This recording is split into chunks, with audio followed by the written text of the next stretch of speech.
అవకాశం ఉంది.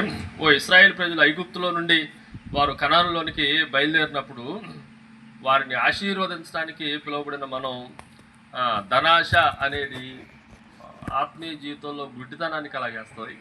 ఇక్కడ బిలాము జీవితంలో కూడా కత్తి దూసిన యెహోవా దూత ఆయనకి కనబట్ల. పేరుకి మాత్రం చాలా గొప్ప సేవకుడు, పేరుకు మాత్రం చాలా గొప్ప ప్రవక్త, పేరుకు మాత్రం ఆయన చెప్పిందే జరుగుతుంది, పేరుకు మాత్రం ఆయన మించిన ప్రవక్త ఆ దేశంలో ఎవడో లేడు. కానీ రియాలిటీ వాస్తవాన్ని చూస్తే ఆయనంత గుడ్డోడు ఇంకోటి లేరు. ఆత్మీయ అంధత్వం భయంకరమైనది. దేనివలన అంధత్వం వచ్చింది అంటే ద్వితీయోపదేశకాండలో రాయబడిన మాట ఏంటంటే లంచము గుడ్డితనాన్ని కలగజేస్తుందంట. లంచం ఎందుకు కలగజేస్తుంది చెప్పండి? గుడ్డితనాన్ని కలగజేస్తుంది. ఇక్కడ కూడా ధనాపేక్ష, ఆ బాలాకు ఆఫర్ చేసిన ఆ డబ్బంతా, బంగారము, వెండి, ఆ వస్త్రాలన్నీ ఏం చేసినాయి అనంటే చాలా గుడ్డితనాన్ని కలగజేసినాయి. సో మన లోపల అనుకోకుండా నిగూఢంగా దాగి ఉన్నది ఏంటంటే డబ్బు మీద ఆశ. ఇది కూడా చాలా డేంజర్. మొట్టమొదటిది, దేవుడు ఆశీర్వదించిన వాళ్ళని మనం శపించడానికి మనల్ని దేవుడు పిలవాల. మీరు పిలిచినప్పుడు ఎవరినన్నా శపించడానికి పిలిచిండా మీరు దేవుడిని? చెప్పండి. మిమ్మల్ని సేవకు అప్పగించినప్పుడు ఆశీర్వదించడానికి పిలిచాడా? మిమ్మల్ని ఎవరినైనా శపించడానికి పిలిచిండా? మనం అనేకులకి ఆశీర్వాదకరంగా ఉండటానికి పిలిచాడు. రెండోది చెప్పండి, ధనాపేక్ష ఏం చేస్తుంది? మంచి సేవకుడిని సైతము గుడ్డివాడిని చేస్తూ ఉంది. దాన్ని మూడో మాటని మీకు జ్ఞాపకం చేస్తా, పేరు ప్రఖ్యాతులు. సో ఆ వచనాలన్నీ మనకి తర్వాత వచనాలన్నీ మనం జాగ్రత్తగా ఆలోచన చేస్తే కనిపిస్తే ఇవన్నీ 17వ వచనంలో చదివితే, నేను నీకు బహుఘనత కలగజేసేదను, నీవు అది చేసేదని కనుక నీవు దయచేసి వచ్చిన నిమిత్తమును ఈ జనమును శపించుమని సిప్పోరా కుమారుడైన బాలకు చెప్పిననరి. సో బిలాముకి దేవుడిచ్చే ఘనత కన్నా, బిలాముకి ఇశ్రాయేలు ప్రజల మధ్యలో ఉన్న ఘనత కన్నా ఎవరి ఘనతను కోరుకుంటుందంటే లోక ఘనతను కోరుకుంటా ఉన్నాడు.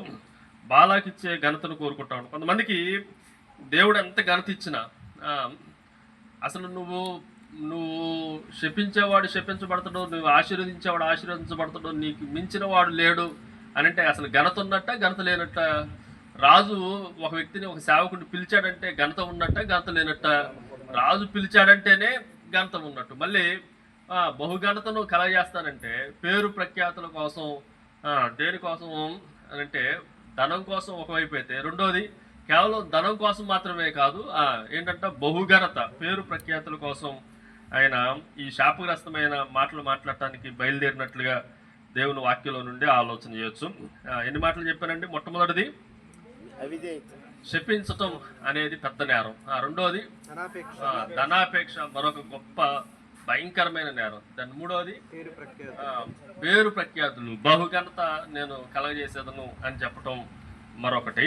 దాని నాలుగోది భయంకరమైన కోపం. ఈ సేవకుడుకున్న మరొక లక్షణం ఏంటి అని అంటే భయంకరమైన కోపం. తెలుగు బైబిల్లో భలేగా రాశారండి. 27వ వచనంలో చూడండి. 27వ వచనంలో, గాడిద యెహోవా దూతను చూసి బిలాముతో కూడా కింద కూలబడిన గనుక బిలాము తీసారా, కోపము మండి, నుండి కాదు, కోపం మండి. ఏంటంట, ఏది మండేది? ఏంటేది? అగ్ని మండిద్ది, నిప్పులు మండుతాయి, రగిలేది అగ్నిగోళ్ళు. కోపము ఎలా మండింది అంటే కోపము అగ్ని వలె మండుతూ ఉంది, రగులుతూ ఉంది.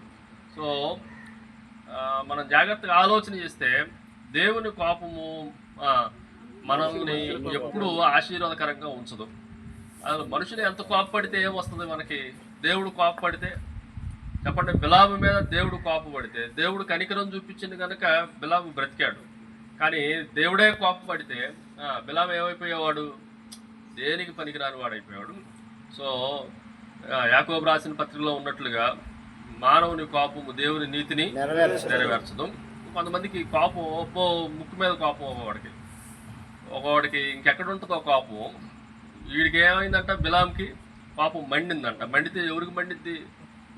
తెలుగులో సామెత ఉంది, తన కోపమే నీ కోపం నిన్ను ఏం చేసింది అని అంటే గుడ్డివాడిని చేసింది, గాడిద కూడా మాట్లాడేటట్లు చేసింది. సో కొంతమందిని మనం జాగ్రత్తగా ఆలోచన చేస్తే భయంకరమైన కోపము, అది కూడా మన లోపల దాగి ఉన్న ఒక నేర ప్రవృత్తి అని మీకు జ్ఞాపకం చేస్తున్నాం. దెన్ 5వ విషయాన్ని మీకు జ్ఞాపకం చేస్తున్నా. చూడండి 33వ వచనంలో 33వ వచనంలో, ఆ గాడిద నన్ను చూసి ఈ ముమ్మారు నా ఎదుటి నుండి తొలగను, అది నా ఎదుటి నుండి తొలగని ఎడల నిశ్చయముగా నేను ఇప్పుడే నిన్ను చంపి దాని ప్రాణమును రక్షించదనని అతనితో చెప్పును. అందుకు బిలాము, నేను పాపము చేసి తిని, నీవు నాకు ఎదురుగా త్రోవలో నిలుచుట నాకు తెలిసినది కాదు, కాబట్టి ఈ పని నీ దృష్టికి చెడ్డదైతే నేను వెనకకు. ఇది నాకు అసలు అర్థం కాని మాట.